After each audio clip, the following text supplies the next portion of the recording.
आरक्षणासाठी जरांगे पाटलांनी महामोर्चा पुकारलाय। आता जरांगे पाटलांना पाठिंबा देण्यासाठी महिलांनीही पाठिंबा दिला असून सोलापूर धुळे महामार्गावरील पाडळसिंग इथे हजारो महिला एकत्र आल्या असून या ठिकाणी जोरदार घोषणाबाजी करण्यात येते। याचा आढावा घेतलाय आमचे प्रतिनिधी विकास माने यांनी। जरांगे पाटील आता मुंबईकडे कूच करताना पाहायला मिळत आहेत, परंतु त्याच पूर्वी जर पाहिलं तर सध्या बीड जिल्ह्यामधलं जे काही वातावरण आहे ते भगवमय झाल्याचं पाहायला मिळते। गावागावामध्ये दिवाळी साजरीचा जो क्षण असतो तो पाहायला मिळतो। मी सध्या पाडळसिंग या गावात आहे।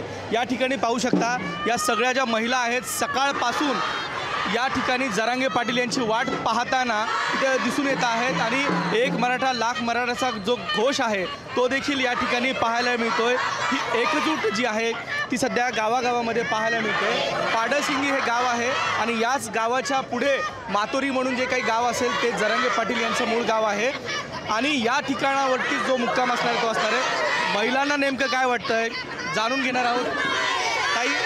काय सांगाल? जरांगे पाटलांची वाट बघताय, काय आज ते काय बोलून निघाले? अगं मी तुझा नवरा आहे मन मी कुंकू पुसून चाललोय, हे सरकार झोपला का हे आम्हाला उत्तर द्या।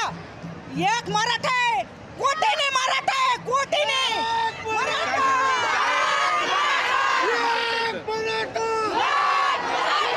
साहेबाला साथ द्यायला चाललो। जरांगे साहेब ते आपल्या स्वतःच्या जीवावर उठलेले आहेत आणि एवढा कोटीवर मराठा जी आहे ती जरांगे साहेबाच्या साथीचा आहे।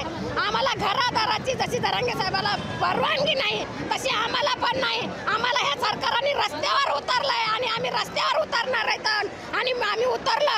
जरांगे साहेबाला कितीही या सरकारने घायाळ केलंय आणि घायाळ करायचा जरी प्रयत्न केला तरी आम्ही समाज त्यांना मागे राहणार नाही।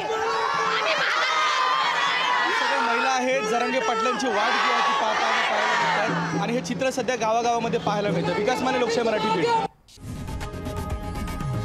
लोकशाही मराठी ऐका, पहा, जागरूक रहा।